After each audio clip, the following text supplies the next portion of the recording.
Hare Krishna. Jaya Radha Madhava Kunja Bihari.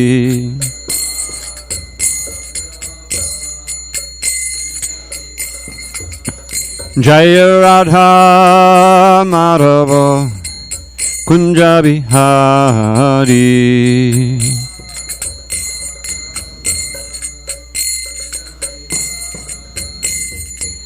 Gopi Jana Vallabha Girivardhari.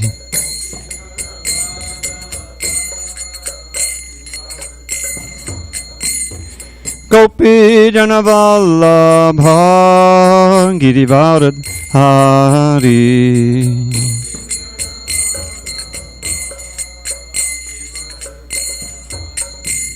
Yashodanandana Bhajana Ranjana.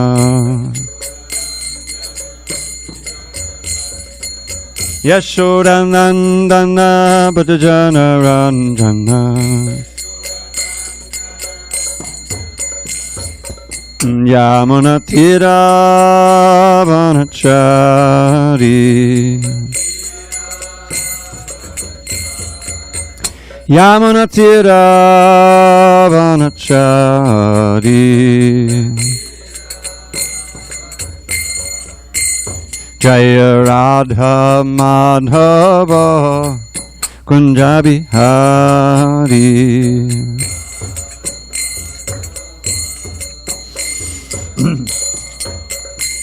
Jaya Radha Madhava Kunja Bihari.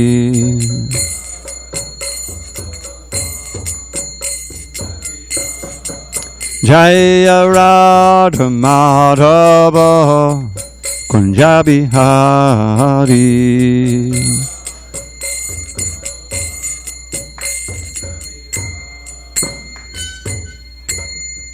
Jai Mr. Pad Paramahamsa Pujikacharya Ashtotar Dada Shri Srimad Divine Grace Srila A.C. Bhaktivedanta Swami Prabhupada Ki Jai.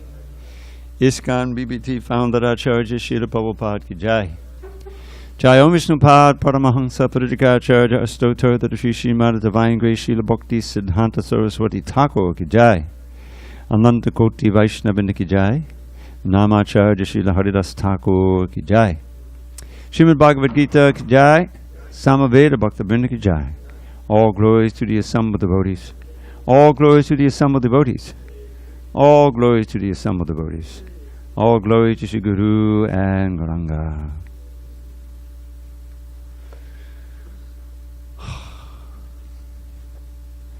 Okay, let's see. Text 7, right? Om Namo Bhagavate Vasudevaya. Om Namo Bhagavate Vasudevaya. Om Namo Bhagavate Vasudevaya.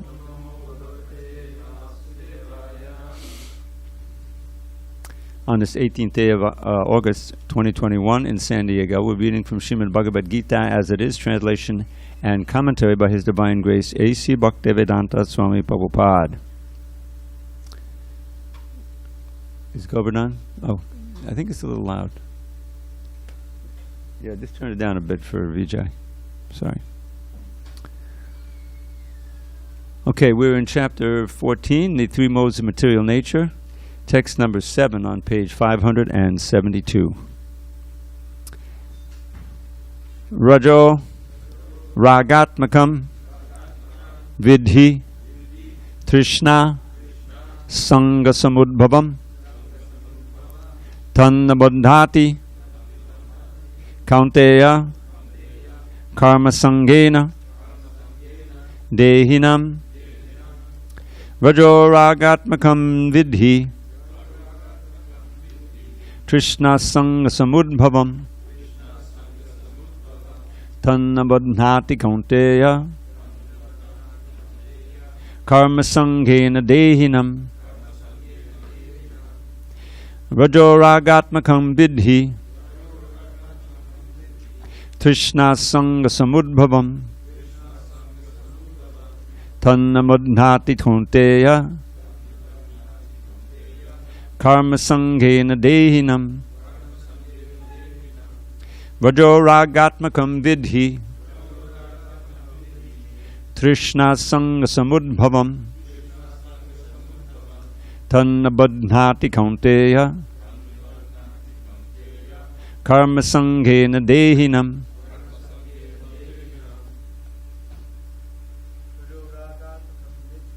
vajo ragatmakam vidhi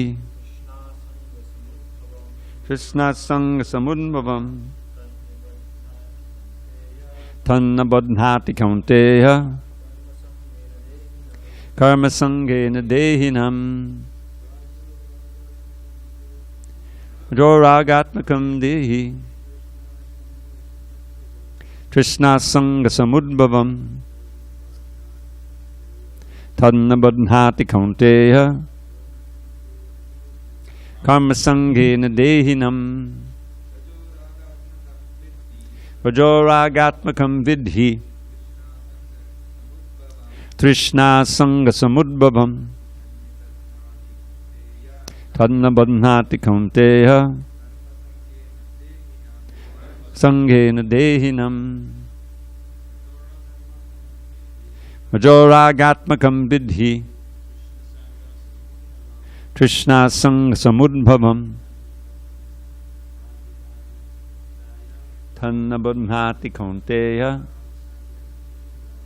Sangena Dehinam. You want to try it, Prabhu?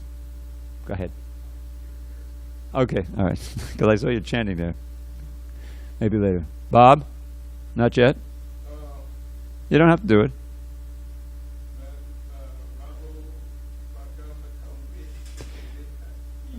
Rajo ragatmakam vidhi Krishna sangha samudbhavam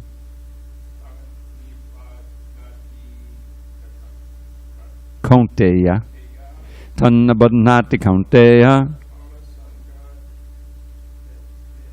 Dehinam Karma sangena dehinam. I think it's a vision thing, basically. Yeah, okay. Rajaha, the mode of passion. Raga, atmakam, born of desire or lust. Vidhi, no. Trishna, with hankering. Sangha, association. Samudbhavam, produced of. Tat, that. Nibadhnati, binds. Kaunteya, O son of Kunti. Karma sangena, by association with fruit of activity. Dehinam, the embodied soul. Translation. The mode of passion is born of unlimited desires and longings, O son of Kunti. And because of this, the embodied living entity is bound to material fruitive actions. Purport. The mode of passion is characterized by the attraction between man and woman.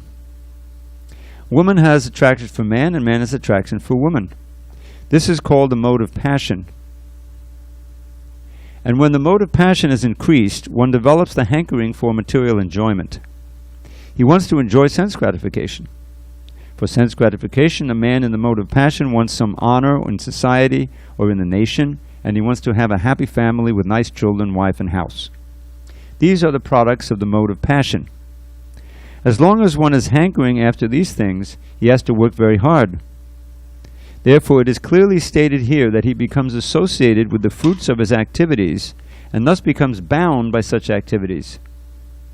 In order to please his wife, children, and society and to keep up his prestige, one has to work. Therefore, the whole material world is more or less in the mode of passion. Modern civilization is considered to be advanced in the standard of the mode of passion. Formerly, the advanced condition was considered to be in the mode of goodness. If there is no liberation for those in the mode of goodness, what to speak of those who are entangled in the mode of passion? Om Jnana Timarandasya Jnanandana Shalakaya Chukshu Unmilatam Mena Tasmai Shri Gurave Namaha. I was born in the darkness of ignorance, but my spiritual master Srila Prabhupada opened my eyes with the torchlight of knowledge. I offer my humble obeisance unto him and all members of Sri Parampara. So, it's worthwhile recalling from the last chapter that verse that you may recall I said was, to me, kind of the most important verse in the chapter. Purushak prakatisto hi bhunkte prakati jan gunan karanang gunasangosya sarasad yoni janmasu. That verse says how the Purusha, the living entity who's trying to be the enjoyer in the material world, situated in Prakriti, in material energy, Prakatisto hi, bhunkte Prakriti jan gunan. He experiences the modes of nature generated from that Prakriti. Bhunkte Prakriti jan gunan and karanang gunasangosya sadasajoni janmasu. How he interacts with those modes. Gunasanga, karanang gunasangasya. Sadasajoni jam, that determines whether he takes a good or bad birth. Whether he goes down, or he stays the same, or goes up, like that. So that's exactly what's being spoken of here in a more detailed way. Notice every one of these verses, I just checked the one about the mode of goodness. He's going goodness, passion, ignorance, goodness, passion, ignorance. So he's sukha sangena buddhnati. Buddhnati means bound. This one we had tan na buddhnati konteya. The strong desires for sense gratification. And the next one will also have pramadala sinidrabis, the sleep and the laziness and these things also bind. This word buddhnati. Prabhupada pointed out himself that the word bandha in Sanskrit is very close to the word bondage in English. There's an obvious relationship. There are many words like that which you can, the most obvious of which is nama, the holy name, So anyway, so each of these modes of nature, they bind us in different ways. Now another verse that comes to mind, also dealing with the modes of nature, is back in the 7th chapter. Very famous verse. But gradually we're going to learn these verses. Even you, Daniel. Daiviyesha gunamayi mama maya doratjaya mame viyepa padyante maya me tangtarantite. This is a key verse of the Bhagavad Gita. Krishna says, this divine energy of mine, this material energy. Well, wait a minute, I thought this material energy is not divine. How is it divine? Because it's Krishna's energy. Therefore, even though we see it as material, it's ultimately divine, as everything is. Gunamayi, composed of the modes of nature. Daivi yesha gunami mama maya, he calls it my own maya, meaning my own nature, energy. Duratjaya means very difficult to cross over. Factually, on your own, it's impossible. There's no way of getting out of the bondage. But those who surrender unto me can easily cross beyond it. So that right there is a big inducement to surrender. Right? If you understand that you're bound here, and another, Prabhupada points out in that purport that another meaning of the word guna is rope. So if you're tied tightly to a chair, we've all seen those movies as kids, maybe not even as kids, bound up, and you're being beaten up or whatever. So you're in a helpless situation. So we don't know that we're bound up. That's the thing. We think that we're free to enjoy or free to sleep as much as we want or whatever. But those are the modes of nature, and they bind us here. Meaning that under the influence, as here in the mode of passion, under the influence of the mode of passion, you perform all kind of fruitive activities. You're maintaining the family, doing this enjoying, prestige, Prabhupada, enumerates. And it's called the hard struggle for existence.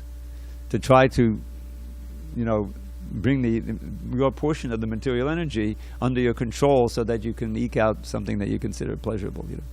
So all of that is like tight ropes binding you to this world, because you, understanding the basic science, that our consciousness at the time of death will determine our next life. Our state of mind. I think I mentioned this on the Sunday talk I gave, right? This famous verse.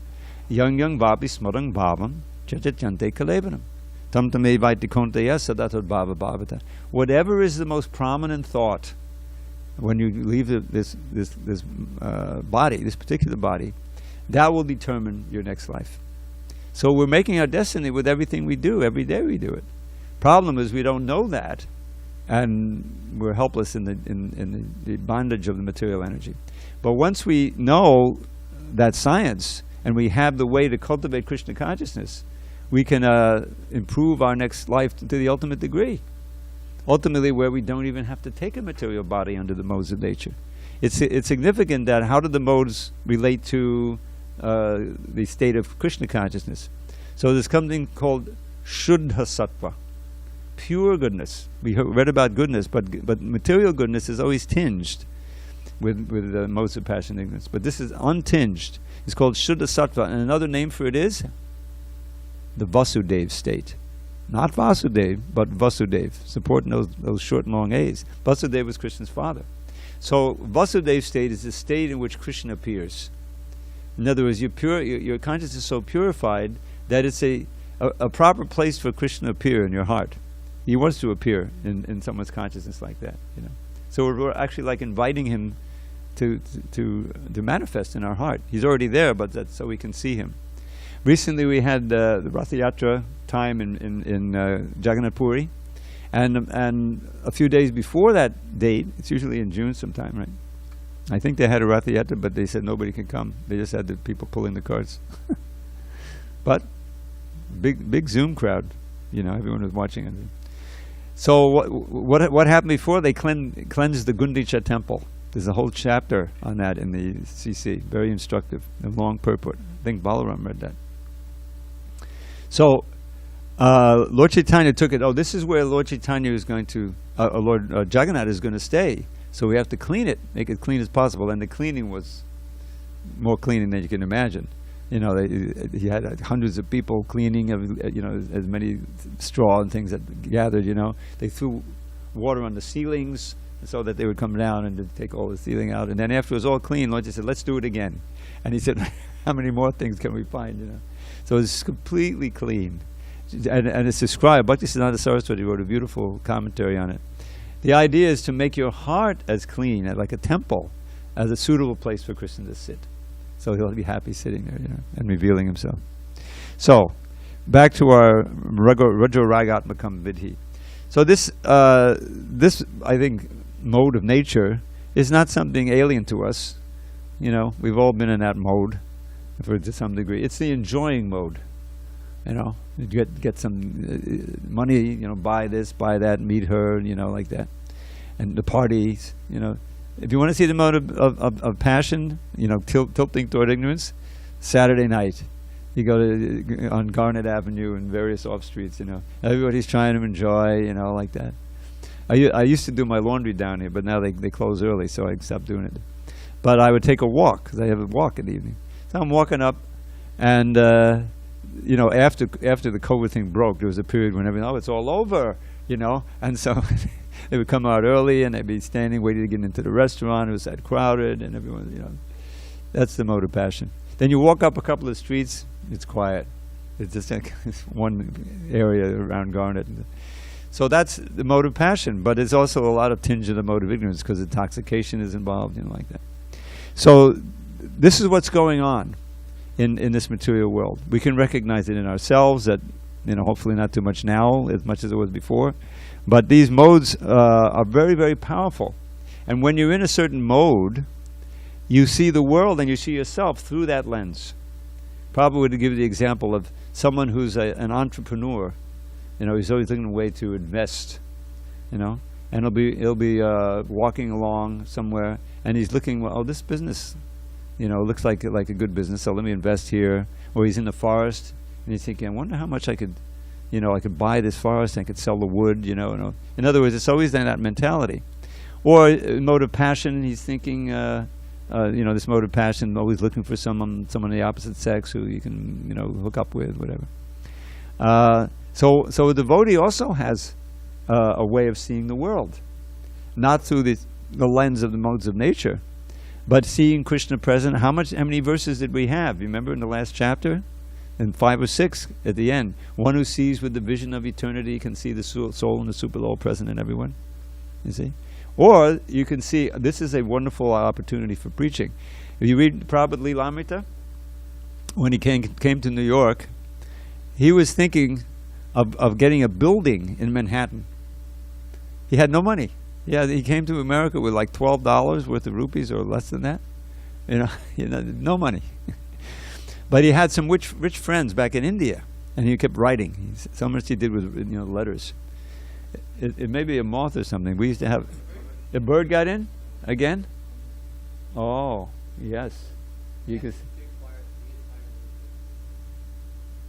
I hope you can find a way out. Why don't you open those doors, to the street, and open this as wide as you can? So give him a chance. I remember this happened before. It wasn't a hummingbird, but there would. Yeah. They're all over the place. Really? We should know that, due to climate change, there are a lot fewer birds now. Yeah, we used to have birds climbing all over the mahap tray out here. We have to shoo them away. Now, if I see one, it's all right. Anyway, maybe a fallen devotee wanted to come to Bhagavad Gita class. It happens like that. All right, that's a good shot. Yeah, if you can't get out, then let's ask him to sit here on the bird side. Anyway, so where was I? Oh yes. So you see things. So a devotee will see. Oh, this is enough. So Prabhupada was. This is the problem with the new floor, doesn't it? So Prabhupada was looking at various buildings, walking around Manhattan.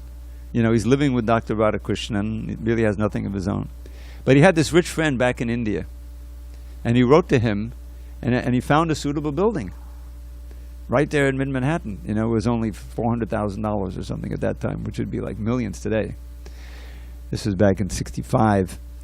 And so he wrote to him and said, yes, I'd like to do that, and if I can just get permission to export some money from India, then I can do it, because I don't like any money to leave India, So Prabhupada was saying, yes, we have a building. Of course, it didn't happen.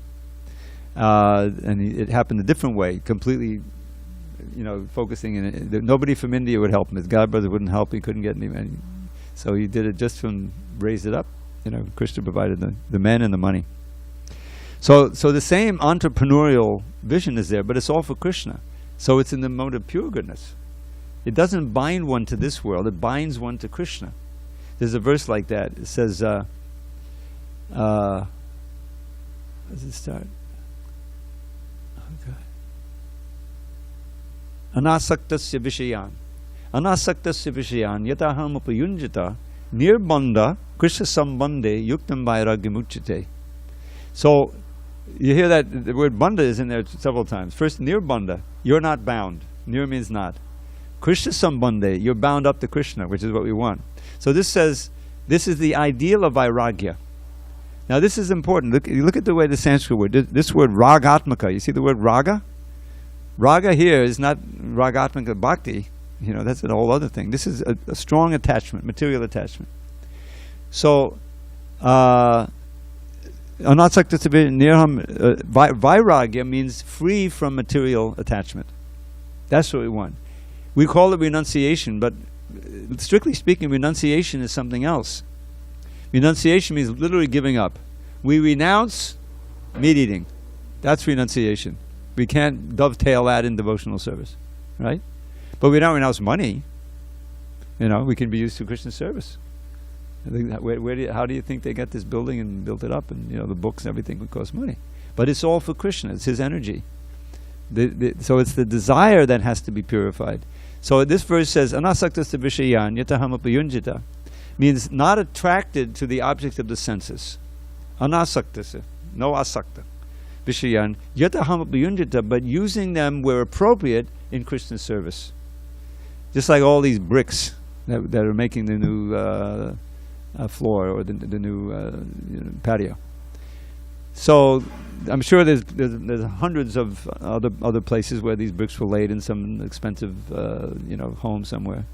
So that's Rajoguna, that's mode of passion, But because this is going to be used for glorifying Krishna, these bricks have now become transcendental. Now the service that these gentlemen are doing isn't because they're doing it for the pay, they're getting some benefit, of course, doing it here. But the fact, our friend Dhanidhar is getting a lot of benefit. He donated the money for this. So the idea is that it's not the object so much. Just like women. Prabhupada has so many wonderful women disciples who did so much service. And so it's not women itself, but it's the false attraction that binds, very powerful attraction on the material side. So that has to be controlled and directed toward having, beautiful kids, or given up entirely and directed entirely toward Krishna.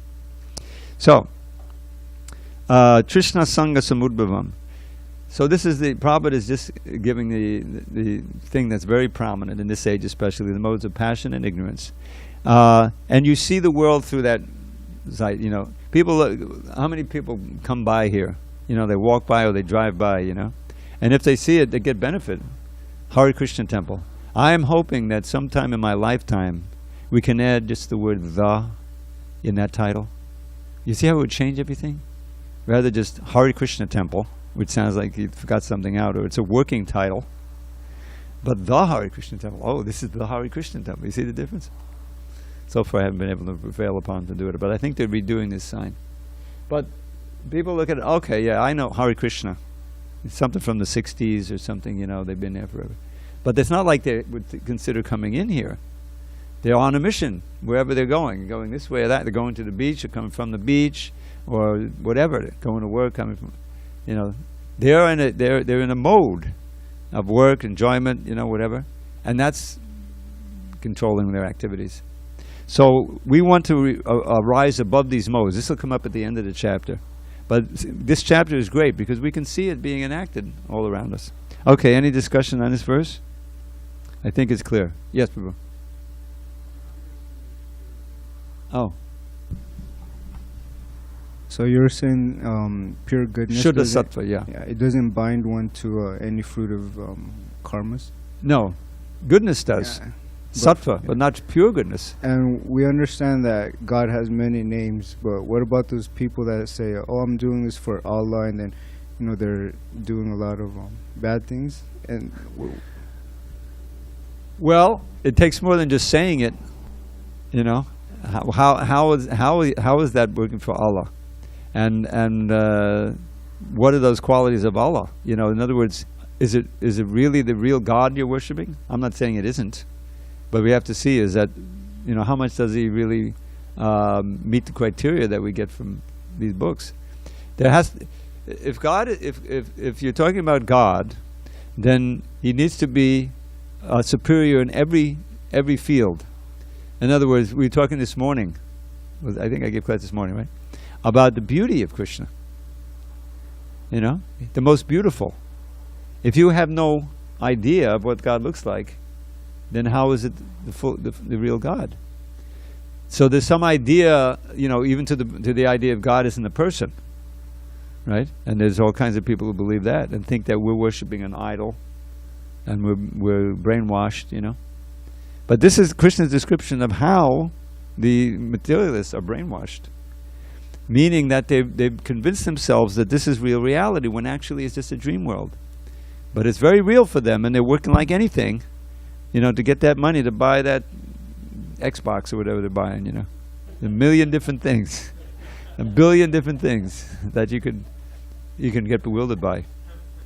So the mode of pure goodness means that you direct your attention through discipline and through our process that we have toward Krishna, and because Krishna is all attractive, he ultimately attracts you more than Maya can. You see, that original attraction for Krishna has been perverted. How many times do we hear the perverted reflection, in this world?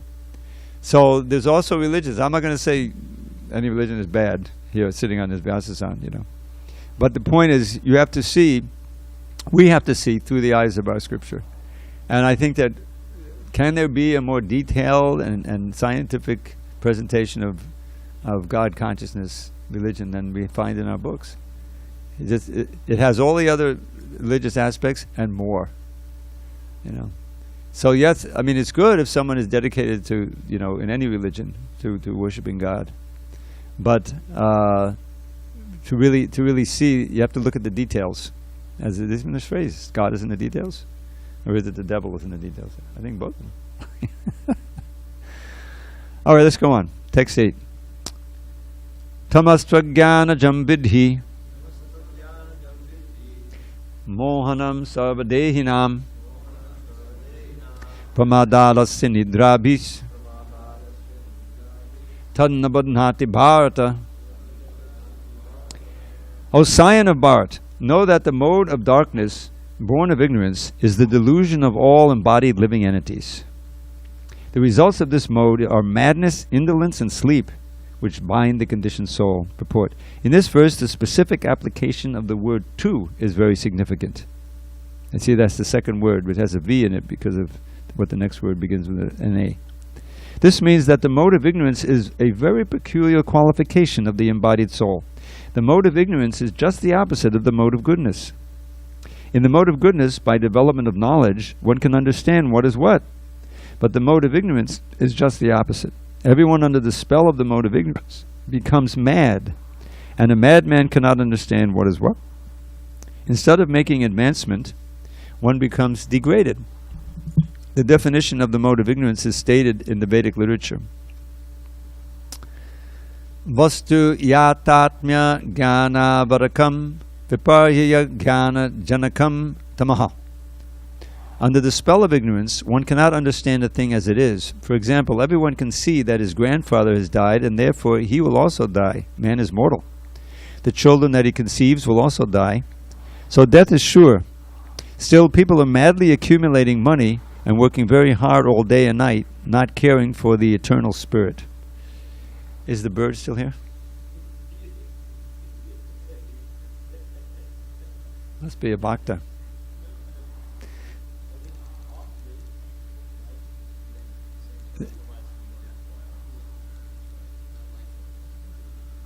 No one has a flashlight. I can keep reading. I didn't bring my flashlight. Oh, I know what. I can use this thing here. You don't think it'll take me long? That sounds like a speculation to me.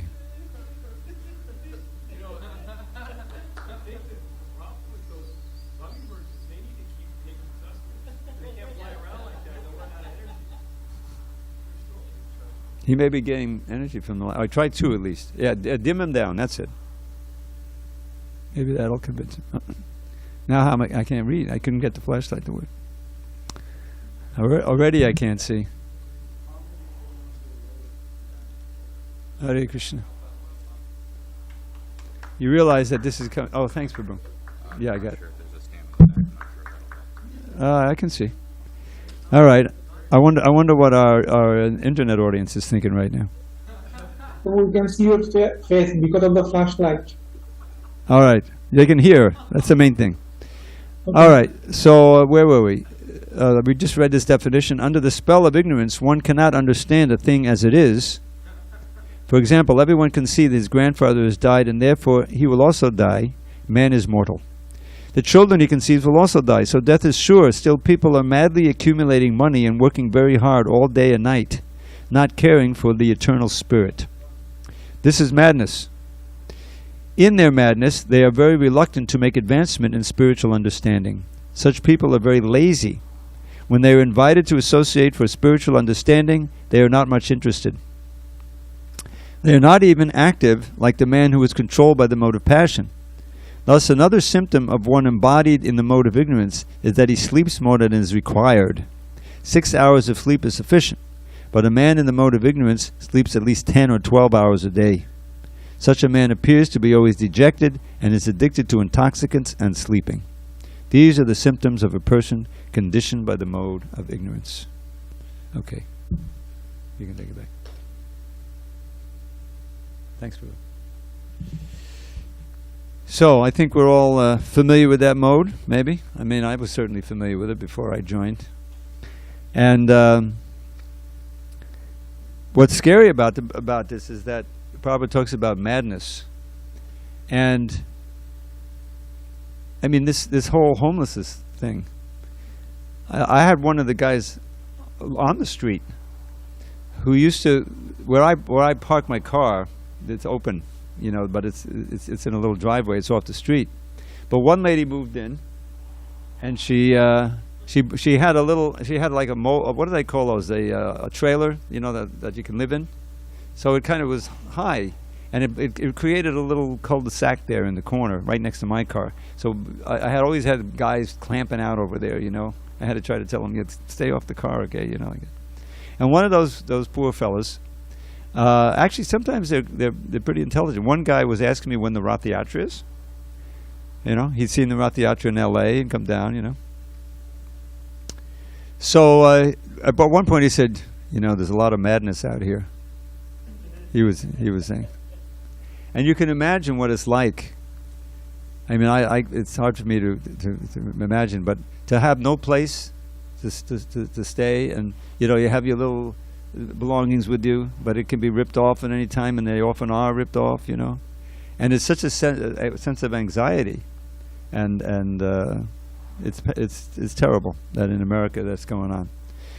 But that's an example of the mode of ignorance. If you're not in the mode of ignorance when you lose your home, you'll probably fall deeper into it, just out of trying to cope with the whole situation, you know, trying to get intoxicants or sleep more. You often see them sleep in the middle of the day, you know, trying to.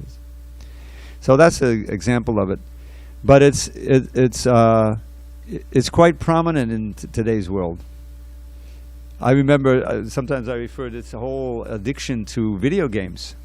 There's actually, I mean, I recognize it. I think it's in the book now. You know, video game addiction. You know, and I remember this story you see periodically, because in places like Korea or South Korea, Taiwan or something, they have much faster, cheaper internet than we have. And so they'll have these stores, you know, that just have a bunch of terminals in them, and guys stay there all day playing video games. And sometimes they get so into it, they forget to eat, and they just go on and on and on and on. And they've had cases of people die at those terminals. They tell this story. One guy died, but the person next to him, he wanted to keep playing his game, so he didn't do anything, you know, and the guy stayed there. That's a mode of ignorance. I mean, it's almost a perfect arc. You're in a mode of passion, you know, I'm winning the game, you know, like that. But over time, you know, you haven't slept, and boom, you clank down on the. So this is our society today, where the mode of passion is very much encouraged, and the mode of ignorance just constantly follows. So we want to try to avoid that. This is why regulation and ashram life is so wholesome, because there's rules and regulations. You've decided, okay, I'm going to try to do this process, and oftentimes at the beginning it's a challenge, because you're certainly not used. I mean, is anyone used to getting up at 4 in the morning? I've heard sometimes now people that commute, they have to get up and they're like on the road by 4:30, but they're not chanting Guru Vashtaka, getting to work, you know. So we see these all around us, and we see their influence. The way is they influence the mind. They influence the mind, these modes of nature. And they make you see yourself and your mission in life and what's important, what's not important, all because of that mode. So the whole point of this chapter is letting us know what's going on. You know, when we feel ourselves pulled in this way to act, oh, this is the mode of passion, I better chant Hare Krishna. You know. So the wonderful thing about Krishna consciousness is that this process of chanting and hearing and all the other things we do are designed to lift us up out of these modes, and to begin to taste the sense of, you know, of transcendence, of pure goodness. If you're in a loud kirtan, you know, you're in ecstatic kirtan, everything's going and goes on for some time, you can feel yourself, you know, no longer being affected by those kinds of desires. I like to give the example, some of you have heard it before, you probably haven't heard it. We used to go out, and hopefully we again someday, on a regular Friday night kirtan downtown, the gas lamp, right in the middle of it. And on New Year's Eve was the biggest night. A whole bunch of people come into town who, this was before COVID, of course, who you don't see anymore. You know, they're there. That's their day to come to San Diego. You know, so there's crowds on the street, you know, and we're wending our way through. They wouldn't let us stop. The cops wouldn't let us stop, because as soon as we stop, a big crowd gathers and blocks the sidewalk, you know.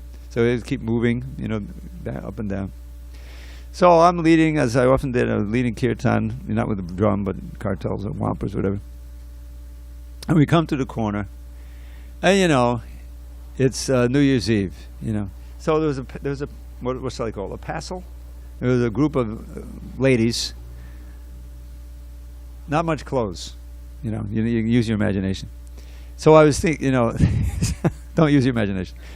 So, so I'm thinking, you know, we're in the Hare Krishna, Krishna, Krishna.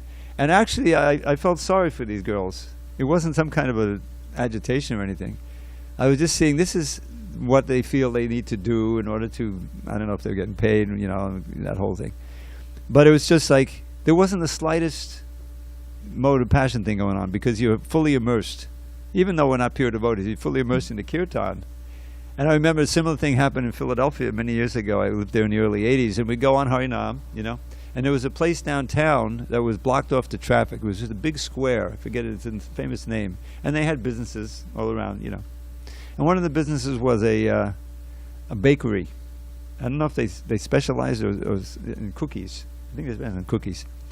So they would bake these, chocolate chip cookies, and they'd pump out the fragrance into the square, because they know people. Oh yeah, maybe they don't realize. Maybe we should get some cookies, and they get drawn in by the fragrance, So we're smelling the same thing, but we're chanting Hare Krishna, Krishna Krishna, Hare Hare, And we know, okay, that on a visceral level there's some kind of attraction, but immediately it's like, oh no, it's not offered. It's not prasadam, we're not attracted. So, and the fact you're chanting, it's, comes and goes. So this is an example of what happens on a daily basis with devotees. Is that all these desires, latent desires, and don't forget, when you enjoy something in this world, it plants a desire seed in your mind to enjoy it again. So there's all these latent desires that can be activated. This is what marketing is all about. They use sex and for everything, sell cars or everything. That's a basic desire. Okay, we'll transfer that to the car. So all of that has to be purified in your mind, in your consciousness. And the process of devotional service does that. It goes deep. And you come to the point where you're really fixed, nishtha. You can, as many of you know, there's a beautiful set of verses by Rupa Goswami quoted in one of the purports. The passage from Shraddha to Prema, from faith to love, and this is applicable from the process for the way any devotee progresses. First thing is there's some initial faith or some initial interest, enough to bring you into the association of devotees. Nowadays it can be on the internet. Doesn't matter, But most powerful is actually association. And in that association, you see the chanting and the dancing and the feasting and and you get attracted. Well, let me try it. Okay, Prabhu, would you like to chant some japa? Sure, I'll try it, And so you start bhajan. So ado shraddha tatak saru sangha bhajana kriya. Now that bhajana kriya, which includes sankirtan, inside or outside, that's purifying. So when you become more attracted, you seriously start chanting on the beads and so forth and want to do more practices. And then all the anarthas are being cleansed from your heart, from the consciousness. And those anarthas include all of these unwanted desires for material things. So at a certain point, initiation is there, to really fix you in the process and link you up. And it's always very ecstatic. I think everyone in the new initiates will say, I know that Ed is suddenly much more effulgent. No longer Ed, Ishtadev, I've known him for years. He's changed by this initiation. It's too dark for him to drive, so that's why he doesn't come in the evening now. But, and then you can proceed, and then anartha nivriti. Anartha means unwanted things. Those include things in the heart and so forth. There's unwanted desires. They're being negated, purified. And when you purify many of them, you come to the point of nishtha. Nishtha means firm faith. This is spoken of in the Bhagavatam in the 2nd chapter of the 1st canto. Naishtiki. I chant before every class, right? Nashta prayeshu abhadreshu nityam bhagavata seveya bhagavat yuttamashoke bhakti bhavati naishtiki. By the process of devotional service, Krishna's cleaning from within the heart, vidunoti, from your hearing nicely and chanting, other services. And when enough of that cleansing is there, then you come to the naishtiki, irrevocable devotional service. You remember that? By the process of regular attendance in class in Srimad Bhagavatam and rendering devotional service to the pure devotee, all that is inauspicious is destroyed almost to nil, and loving devotion to the Supreme Lord is established as an irrevocable fact. That irrevocable means nishtha. You are firmly determined. You meet the definition of faith as taught by Lord Chaitanya Sanatana Goswami. Shraddha shabde vishwas kohe sudridha nishchoy Krishna bhakti kole sarva kama krita hoy. Prabhupada talks about this in the Bhagavad Gita. He gives the translation to this verse. Shraddha, well, a real Shraddha on the Nishtha platform, is defined as this, that the firm conviction that just by practicing the activities and understanding the philosophy of Krishna consciousness, all my desires will be fulfilled. You know, I'm not searching, doing everything. This is it. I know Krishna is God. I'm His devotional. I'm His servant, and I'm going to try to experience the bliss of Krishna consciousness. Go back to Godhead, Nishta. You know, so that means you pass through these modes of nature. You're no longer affected by the modes of passion and ignorance. That's right in the Bhagavatam. And the lust and greed, there's diminished to nil. And all of your energy and your attention and your hopes are directed toward this achieving perfection in Krishna consciousness. So that's what we're aiming for, and that'll be explained at the end of the chapter. Arjun wants to know what's the characteristics of someone who's transcended the modes, and how does one transcend the modes? And Krishna gives answers in several verses. Then he comes up with this famous verse, which I think are coming attractions. I won't be spoiling the story if I tell you the verse. Mam chiyova vicharena bhakti yogena sevate sagunan samatitjaitan brahma bhuyaya kalpate. That by unflinching devotional service unto me, avyabhichari bhakti, mam chiyova bhakti yogena sevate, by that service, sagunan samatitjaitan, you transcend these modes of nature that he's just describing. You're no longer affected. And Brahma Bhuyaya, you come to Brahma Bhuta platform, which is characterized as, in the 18th chapter, Brahma Prasannatma, Nashochati Nakanchati, naturally joyful. Prasannatma means your natural bliss is coming out. Sthai Bhava. Can you imagine being ecstatic at all times? We've experienced little blips of ecstasy in the kirtan. You know, we know it's there, and we're certainly a lot, I think, more hopeful and joyful and peaceful than we used to be. You know, so that's all the effect, you know. But imagine coming up to the point where you're always at a state of ecstasy. You know, there's ecstasy and then there's higher ecstasy, but there's always this bottom. That's a great platform. No nashochati, no lamentation for things lost or things not gained. No kankshati, hankering for what you don't have. This is material life, mode of passion. Nashochati and the kankshati, samaksave debu. You see everyone's equally as a spirit soul, as explained in the last chapter, you know, and other places. Mad bhaktim labadevaram. And in that state, one really attains pure devotion to me. He practices pure devotion. That's in the 18th chapter. So that's all. It's all of a piece. Everything fits together in the Bhagavad Gita, and we're now studying these different modes of nature. And we just did the mode of ignorance. I wonder how to avoid that. Any questions from our internet participants? Anyone there? Something must be going on. Okay. Okay, one more verse. So he's kind of summarizing that, text 9. Sattvam sukhe sanjayati rajakarmani bharata jnanam avritti tutama pramade sanjayatyuta. O son of Bharat, again son of Bharat, okay. O son of Bharat, the mode of goodness conditions one to happiness. Passion conditions one to fruit of action. And ignorance, covering one's knowledge, binds one to madness. Purport. A person in the mode of goodness is satisfied by his work or intellectual pursuit, just as a philosopher, scientist, or educator may be engaged in a particular field of knowledge and may be satisfied in that way. A man in the mode of passion may be engaged in fruitive activity. He owns as much as he can and spends for good causes. Okay? Sometimes he tries to open hospitals, give to charity institutions, etc. These are signs of one in the mode of passion. And the mode of ignorance covers knowledge. In the mode of ignorance, whatever one does is good neither for him nor for anyone else. Hare Krishna. So this is the effect of the modes. And we should remember, in the next verse, it'll describe, which we'll get to on Monday, that these modes are never found in their pure state, in conditioned life. Someone may be in the mode of goodness, predominantly, but sometimes he slips down in the mode of passion, and then he drinks a little too much. You know, he may have a little too much martinis or something. You know, and he gets angry at his wife, and you know, gets in the mode of ignorance. So this is the way. It's always a mix.